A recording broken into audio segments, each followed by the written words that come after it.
કેમ છો વિદ્યાર્થી મિત્રો?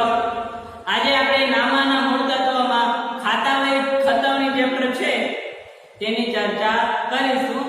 ખાતાવહી ખતવણીમાં દાખલા નંબર 11 અમાઉન્ટ ટ્રેડિંગ છે તેની આમનોંધ અને પેટા નોંધોની ખતવણી કેવી રીતના કરવાની તે આજે આપણે શીખીશું.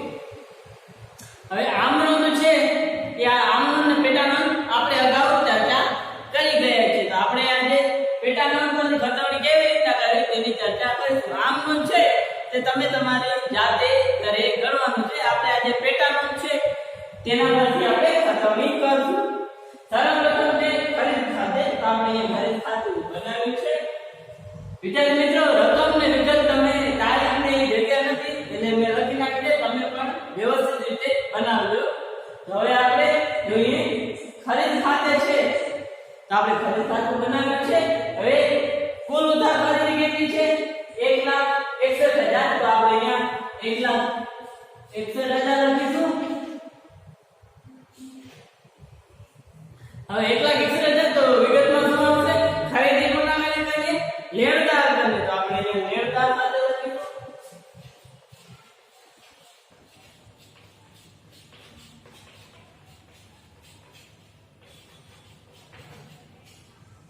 ખરીદી આપણે લેણદાર બને ખરીદતા હોઈએ તો આપણે લેણદાર સાથે લખ્યું છે. હવે ખરીદી ખાતું પૂરું થયું. હવે આપણે વેચાણ ખાતું બનાવીએ.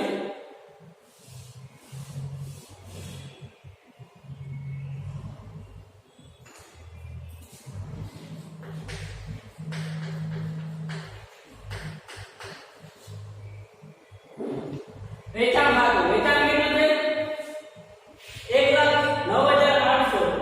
તો આપણે અહીંયા વેચાણની જમા બાજુ તો આપણે જમા બાજુ લખીશું 1,09,800 સામે. હવે વેચાણ કરીએ આપણે વેચાણ પૂરા કરી ગ્રાહકોની. ગ્રાહકો એટલે આપણા દેવાદાર. આપણે ઉધાર વેચાણ કરીએ છીએ તો ગ્રાહકો આપણા દેવાદાર બને છે. તો અહીંયા પરચુરણ દેવાદાર. હવે આપણે વેચાણ કોને કરીએ છીએ? ગ્રાહકોને. જ્યારે આપણે ગ્રાહકોને ઉધાર વેચાણ કરીએ તો આપણા દેવાદાર બને.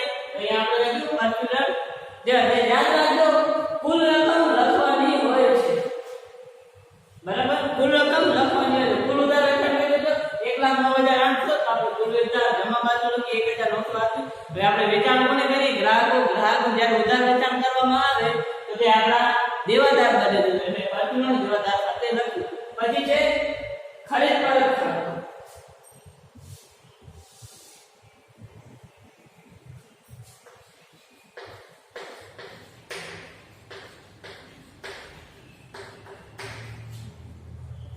હવે ખરીદ પરત ખાતું ખરીદી આપણે ઉધાર બાજુ લખ્યું છે તો ખરીદ પરત જમા બાજુ આવશે. ટોટલ કેટલી ખરીદ પરત છે? તો અહીંયા 20,000 છે કુલ ઉધાર ખરીદ પરત. તો આપણે અહીંયા ઉધાર ખરીદ પરત. હવે ખરીદી પરત ક્યારે આવે? જ્યારે આપણે વેપારીને માલ ખરીદ્યો એટલે પરત કરીએ. વેપારી એટલે આપણે ઉધાર ખરીદ્યો હોય તો તે આપણા માટે લેણદાર બને. તો અહીંયા પરચુરણ લેણદાર પાસે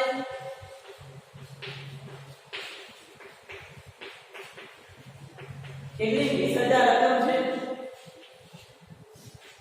ખરીદી ઉધાર બાજુ કરી તો આપણે ઉધાર બાજુ લખી ને આ હવે ખરીદ પરત જમા બાજુ લખી. આપણે કે ખરીદ ઉધાર તો ખરીદ પરત જમા થાય. એના પછી છે વેચાણ પરત.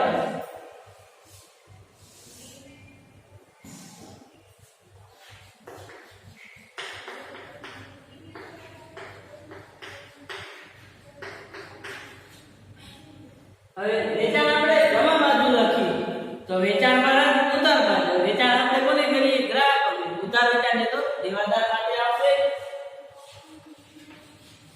પરચુરણ દેવાદાર ખાતે. રકમ કેટલી છે? 32,400. આ તો થઈ ગયો. હવે આપણે ખરીદ ખાતાની અંદરની વિગતો જોઈએ તો જટિલ ટ્રેડર્સ છે તેને આપણે 81,000 નો માલ ખરીદ્યો હતો. એમાં 3,000 રેલવે નોટ, સીજીએસટી એટલે કેન્દ્રીય વસેટ છે ને એસજીએસટી એટલે રાજ્ય વસેટ છે ને આઈજીએસ એટલે કેન્દ્ર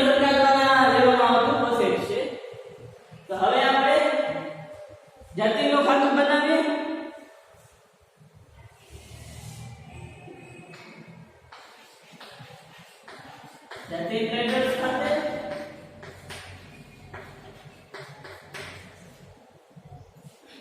હવે જતીન ટ્રેડર્સ ને શું કર્યો છે?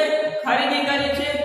તો ખરીદી આપણે ઉધાર લખીશું. જતીન ટ્રેડર્સ ખરીદી કોના નામે કરી? વેપારી ખાતે. જતીન ટ્રેડર્સ વેપારી છે તો તેને આ બાજુ જમા બાજુ લખીશું. હવે જતીન ટ્રેડર્સ ખરીદી કેટલી કરી છે તેને? તો આપણે જોઈ લઈએ. જતીન ટ્રેડર્સ 81000 ની ખરીદી કરી છે તો આપણે 81000 ને લખીશું. હવે જતીન ટ્રેડર્સ 81000 ની ખરીદી કરી છે તો તેમાં જો રેલવે નોટ છે તો આપણે આ બાજુ રેલવે નોટ લખીશું. રેલવે નોટ કેટલો છે? 3000. પછી જીએસટી કેન્દ્ર સરકાર અને રાજ્ય સરકાર દ્વારા એટલે કે આંતરરાજ્ય પૂરતી વસૂલ લેવામાં આવી છે તો આપણે અહીંયા સીજીએસટી અને આઈજીએસટી કેટલું છે? 50 તારીખ.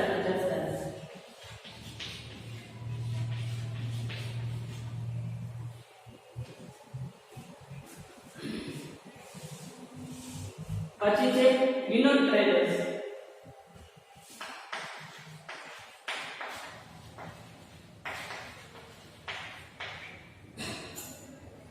વિનોદ ટ્રેડર્સ ને કેટલો 80000 નો માલ વેચ્યો છે સોરી ખરીદ્યો છે.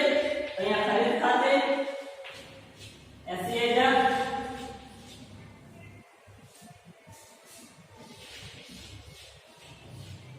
હવે 80000 નો માલ વેચ્યો ખરીદ્યો છે સોરી તો 32 તો રેલવે નોટ છે ને 600 મજૂરી છે તો આપણે બંને લખીશું.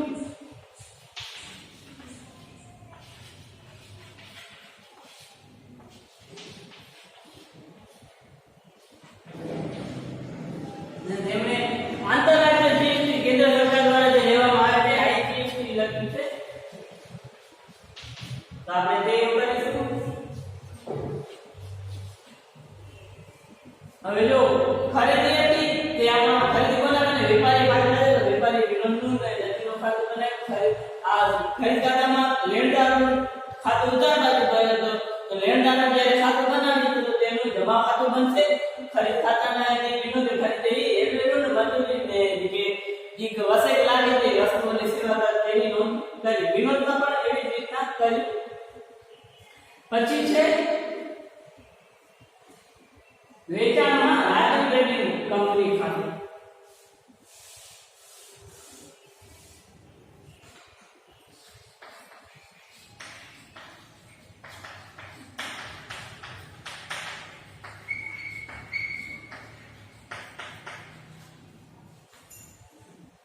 રાજ્ય ટ્રેડિંગ કંપનીનું ખાતું છે.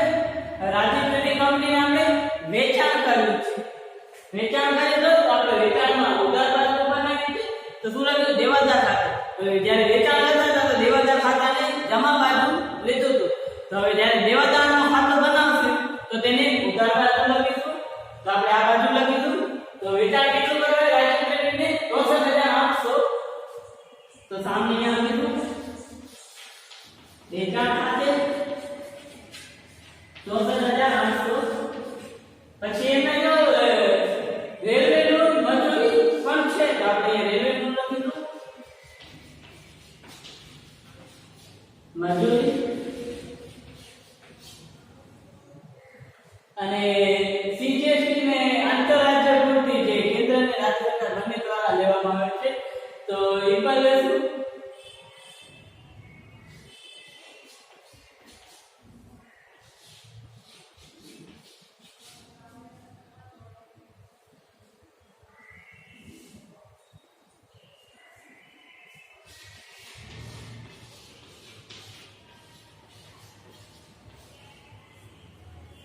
રાજ્ય ટ્રેડિંગ નું લઈ તો હવે ઉદય ટ્રેડિંગ કંપની આપણે અહીંયા ખાતું બનાવીએ.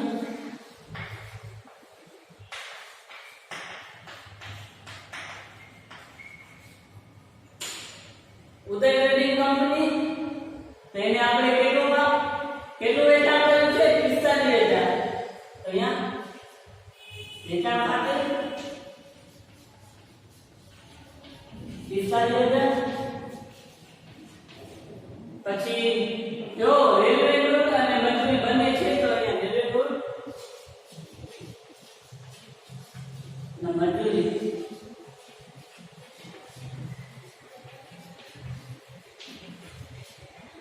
દશમ 300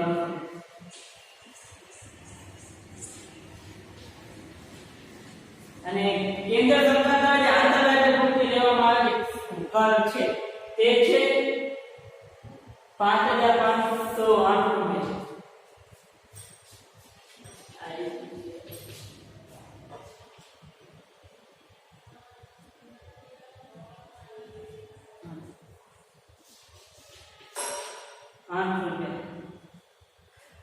હવે જો આપણે વેચાણ છે તો વેચાણ આપણે દેવાદાર ગ્રાહકોને કરી ગ્રાહકોને ઉધાર વેચાણ કરી તો દેવાદાર બને તો આપણે જમા બાજુ લખી દેવા ખરીદ ખાતું બનાવી ત્યારે દેવાદાર જમા બાજુ લખી હવે દેવાદારનું ખાતું બનાવીએ તો દેવાદાર જેને આપણે ગ્રાહકો છે તેનું ખાતું બનાવીએ વેચાણ કરતી વખતે તેમને જમા બાજુ લખ્યું હતું તો હવે ત્યારે એનો વેપારીનું ખાતું બનાવશું સોરી દેવાદારનું ખાતું બનાવશું તો તેને ઉધાર બાજુ લખીશું પછી જે ખરીદ પરત છે વિનોદે ખરીદેલો માલ પરત કરે તો વિનોદના ખાતામાં જો આયો વિનોદ એને ખરીદેલ માલ પરત કર્યો છે એને કેટલો માલ પરત જો ખરીદીનો આપણે જમા બાજુ લખ્યું હતું ત્યાં ખરીદ જમા બાજુ લખ્યું હતું હવે આપણે ઉધાર બાજુ લખ્યું તો ખરીદ પરત કર્યો છે કેટલું છે 20000 નું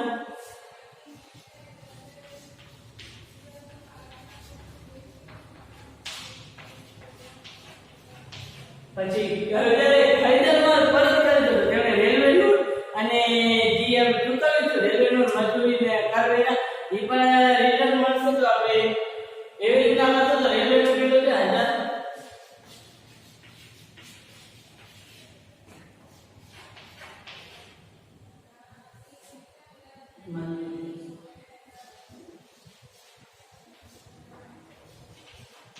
હવે એમાં આંતરરાજ્ય ખરીદ કરે તો તેને સરકાર દ્વારા જે કાર્ય લેવા આવે તે પણ આવી જશે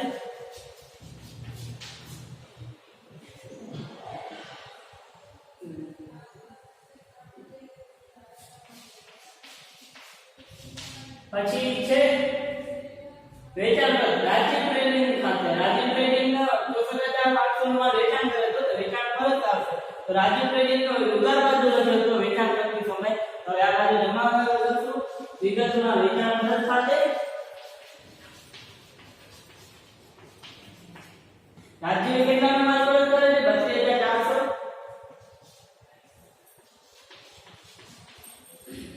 રાજ્ય પરત કર્યો તો એમાં પછી આપણે જે વેચાણ કરવા છે રેલવેનું ને મજૂરીની રકમ છે તે પણ પરત કરશે તો મજૂરી રેલવેનું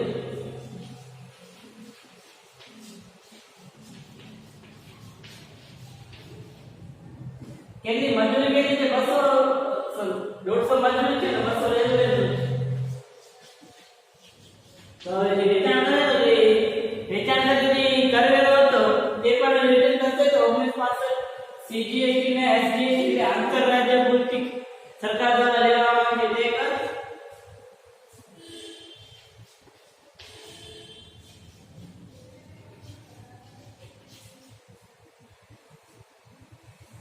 વેચાણ પર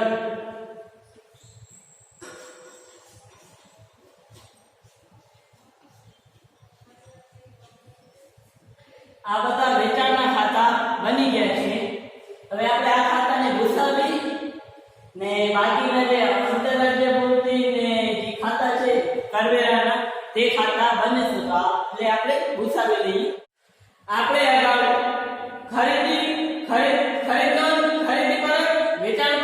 વેચાણ એ અગાઉ ચર્ચા કરી કે હવે આપણે આમાં જે રેલવેનું મજૂરી પછી આંતરરાજ્ય પૂર્તિ ને આંતરરાજ્ય પૂર્તિ જે કરવેરા હશે છે તેની ખાતા બનાવશું અને ખતમણી કરશું તો સર આપણે હવે જીએસટી એક વસેટથી ચાલુ કરીએ તો સર્વપ્રથમ સીજીએસટી છે તો આપણે આનાથી ચાલુ કરીએ હવે અહીંયા ખરીદી પર આંતરરાજ્ય પૂર્તિ સીજીએસટી એટલે કે આવક પૂર્તિ કેન્દ્રીય વસેટ લાગે છે હવે ખરીદી કરીએ છીએ ખરીદી કરતા હોઈએ તો તે આપણા માટે ખર્ચ છે ખરીદી કરતા હોઈએ ખરીદી આપણા માટે ખર્ચ છે ખરીદી પર જે કરવેરો ચૂકવે એ પણ આપણા માટે ખર્ચ જ છે તો આપણે ઉધાર બાજુ લખીશું પરચુરણ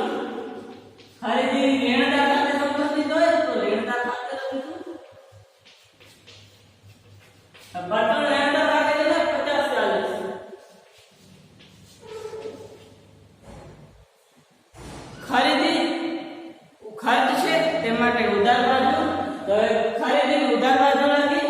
હવે જીએસટી ખરીદી પર આપણે કરવેરા ચૂકવવી છે તો ખરીદી આપણા માટે ખર્ચ છે તો આપણે ઉધાર બાજુ લખી. હવે ખરીદી લેણદાર સાથે સંબંધિત છે કેમ કે ખરીદી આપણે વેપારી કને કરી છે. જ્યારે વેપારી કને ઉધાર ખરીદી કરતો હોય તો તે વેપારી આપણા માટે લેણદાર બને છે તો ઉધાર બાજુ લખી. બરાબર. પછી છે એસજીએસટી.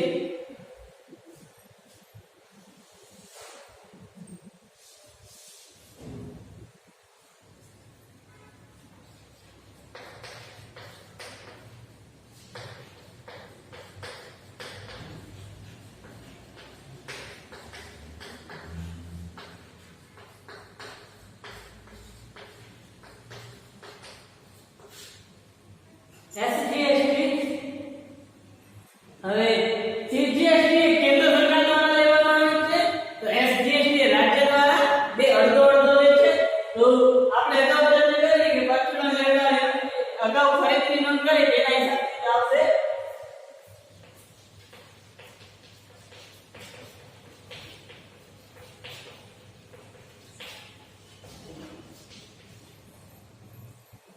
ખરીદી પર કરી છે તે કેન્દ્ર સરકારને સીજીએસટી હતું તે આપણે કેન્દ્ર સરકારને ચૂકવતા જ્યારે એસજીએસટી તે તો રાજ્ય સરકારને ચૂકવી એટલે રાજ્ય સરકારની જે રકમ છે 5040 તેની નોંધ આપણે અહીંયા કરી. પછી છે આઈજીએસટી.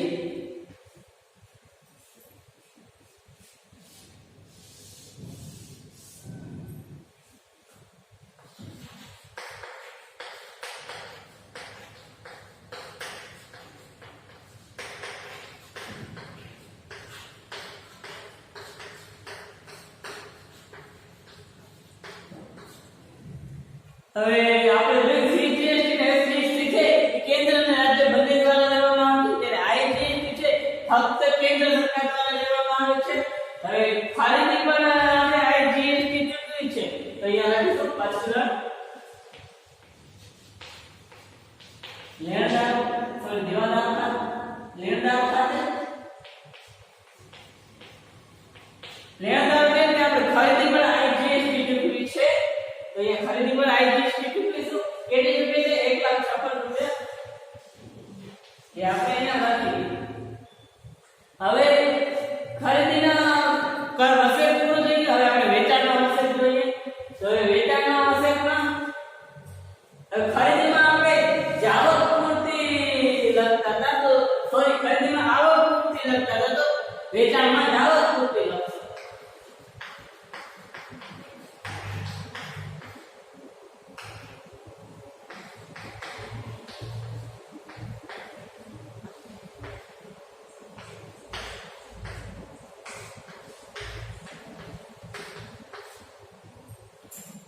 જાવક પૂર્તિ કેન્દ્રીય સીજીએસટી કેન્દ્ર સરકાર દ્વારા લેવામાં આવે છે. આંતરરાજ્ય પૂર્તિ એટલે રાજ્ય અને કેન્દ્ર બંને દ્વારા લેવામાં આવે છે તો કેન્દ્ર સરકાર દ્વારા અને રાજ્ય સરકાર દ્વારા. બરાબર.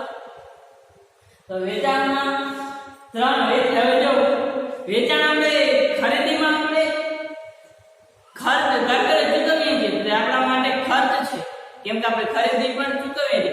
જ્યારે વેચાણ પર આપણે કરવેરા ચૂકવીએ છીએ તે આપણા માટે ખર્ચ નથી કેમ કે વેચાણ પર ખર્ચ આપણે ચૂકવવાનું હોતું નથી તો છતાં આપણે ચૂકવીએ છીએ તો તે આપણા માટે જવાબદારી બને છે.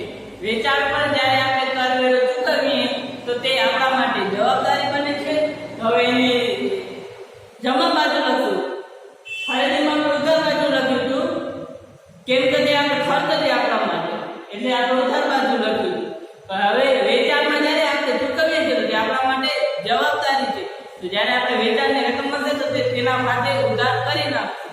તો હવે આપણે જમા બાજુ લખીશું.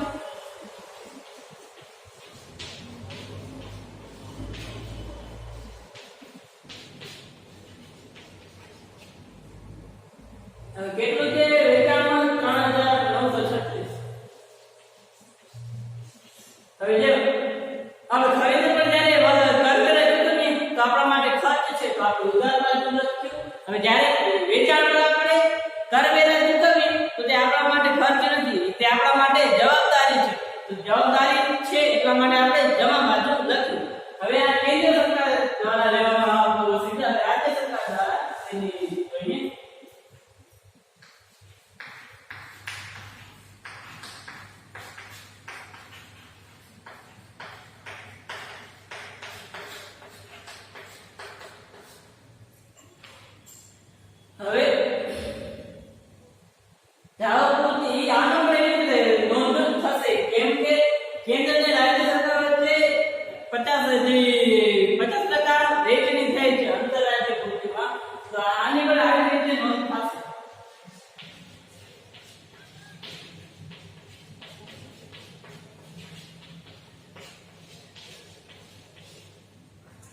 બરાબર. હવે એ થઈ ગયો, પછી કેન્દ્ર સરકારની આવશે. આપણે આમાં આવક લખતા આમાં જાવક લખશું.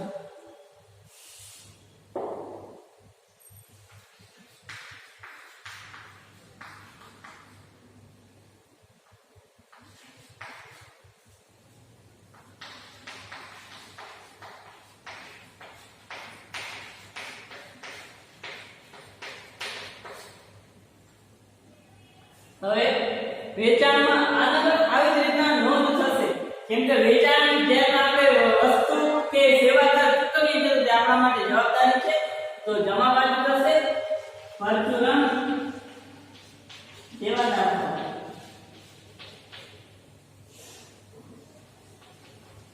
કેટલી ચૂકવણી છે? 5508 રૂપિયા. હવે આ થઈ ગયું વેચાણ. હવે ખરીદ પરત. ખરીદ પરતમાં છે ખરીદીમાં આપણે જ્યારે કરવેરા ચૂકવીએ છીએ, ખરીદીમાં જ્યારે આપણે કરવેરા ચૂકવીએ છીએ તો તે આપણા માટે ખર્ચ છે. ખર્ચને આપણે ઉધાર બાજુ લખ્યું. હવે ખરીદ પરત થાય છે તો આપણે જે કરવેરા ચૂકવીએ છીએ તે પરત આવશે, એટલે આપણા માટે આવક થશે જમા બાજુ. તો તેની જમા બાજુ નોંધ થશે. વિગતમાં પરચુરણ લેણદાર ખાતે સામગ્રી આઈજીએસટી કેમાં લખાય છે? આઈજીએસટી માં. આઈજીએસટી એટલે સંતુલિત વર્ષ. તો આપણે લખશું પરચુરણ લેણદાર દેવાદાર ખાતે. લેણદાર ખાતે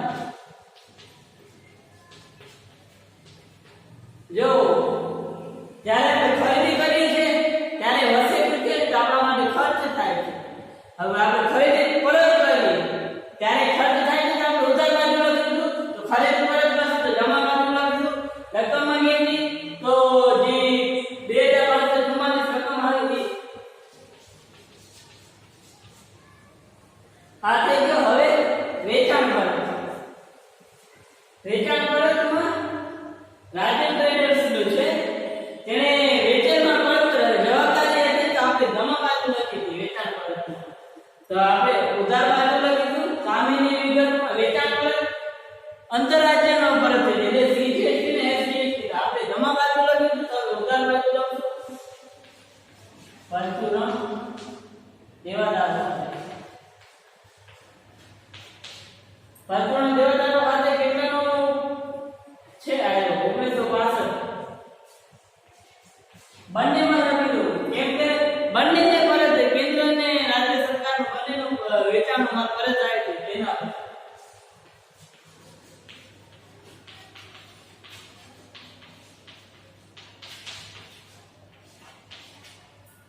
હવે આ થઈ ગયા. હવે રેલવેનું વસ્તુ અને સેવા બાજુનું બધું થઈ ગયું. હવે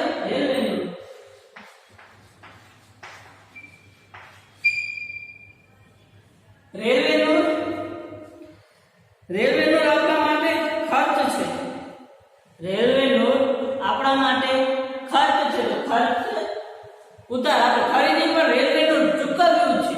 ખરીદી પર રેલવેનું ચૂકવ્યું છે તો આપણા માટે ખર્ચ છે. હવે રેલવેનું જ્યારે ખરીદી કરી વેપારી અને ખરીદી કરી છે તે ઉધાર બાજુ લેણદાર થાય. તો અહીંયા પરચુરણ લેણદાર થાય.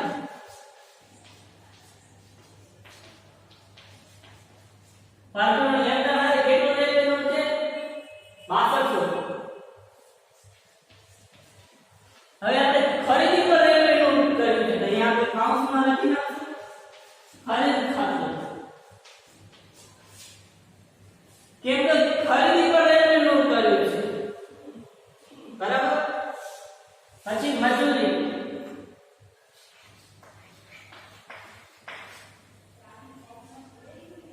મજૂરી હવે મજૂરી કેટલી છે? 600 રૂપિયા. તો એ મજૂરી ખર્ચ છે.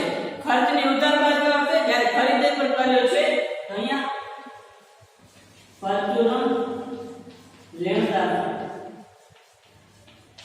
62. કેટલા છે? 600 રૂપિયા. હવે મજૂરી ખરીદી પર કરી છે તો અહીંયા ખરીદ ખાતે આવશે.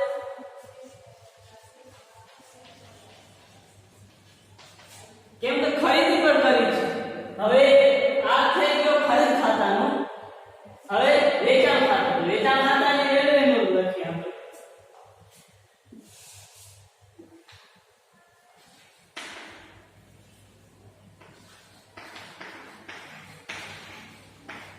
હવે રેલવે નોટ આગળ આવી ગયો, અહીંયા પણ આવી ગયો.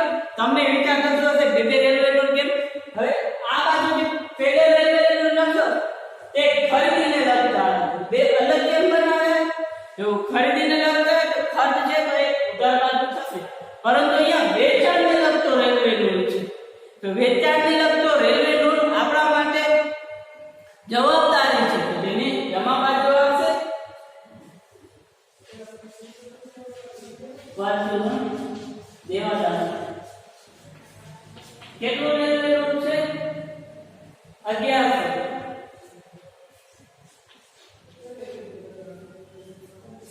આમાં આપણે રકમ જોઈ લઈએ. દેવાદાર ખાતે રેલવે નોટ. હવે જો આ ખરીદીની હતી, આ વેચાણની છે, યાદ રાખજો.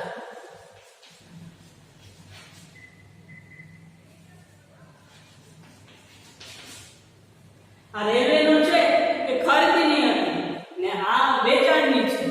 ખરીદીની ખર્ચ હતી આપણા માટે, ખરીદીની ખર્ચ હતી તો આપણે ઉધાર બાજુ લખી ને હવે વેચાણ પર જ્યારે રેલવે નોટ ચૂકવ્યો છે તે આપણા માટે જવાબદારી છે.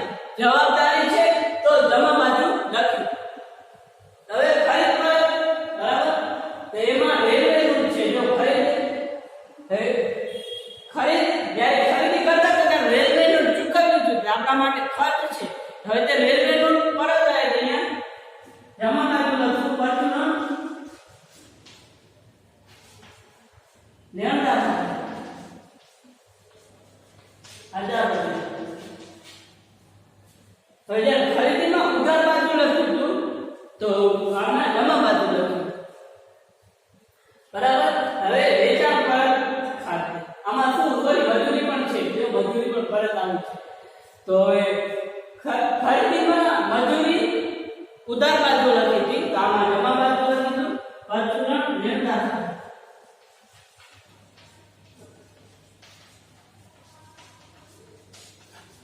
₹200 મજૂરી તેના પછી છે વેચાણ પરત ખાતે. હવે એમાં રેલવે નોટ કીધું છે ₹200. હવે જ્યારે વેચાણમાં રેલવે નોટ કર્યો બરાબર તો તે અહીંયા જમા બાજુ છે તો આપણે અહીંયા ઉધાર બાજુ લખશું.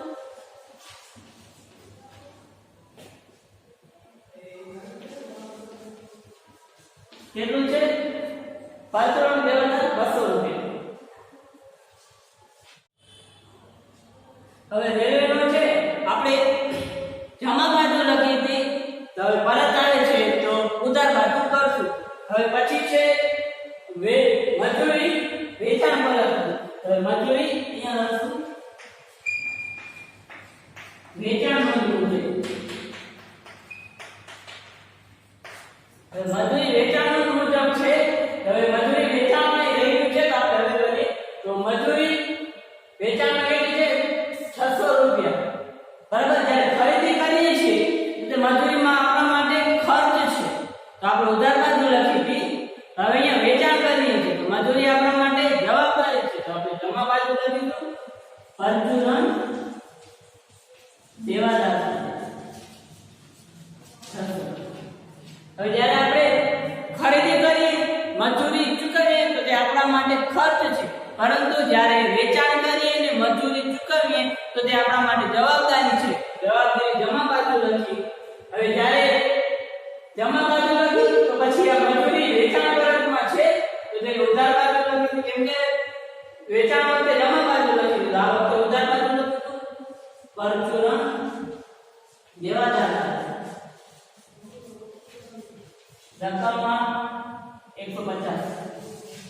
જો જ્યારે ખરીદી કરીએ ત્યારે મજૂરી ચૂકવીએ તો તે આપણા માટે ખર્ચ થાય, પણ જ્યારે વેચાણ કરીએ અને મજૂરી ચૂકવીએ તો તે આપણા માટે જવાબદારી થાય. જવાબદારી જમા બાજુ લખી તો પછી વેચાણ પરત કરતી વખતે તે મજૂર દેવાદાર લખીને ₹150 ઉધાર કરે. આ દાખલો અહીંયા પૂરો થયો. કોઈ કઈ પ્રશ્ન હોય તો કમેન્ટ બોક્સમાં તમે પૂછી શકો છો. ધન્યવાદ.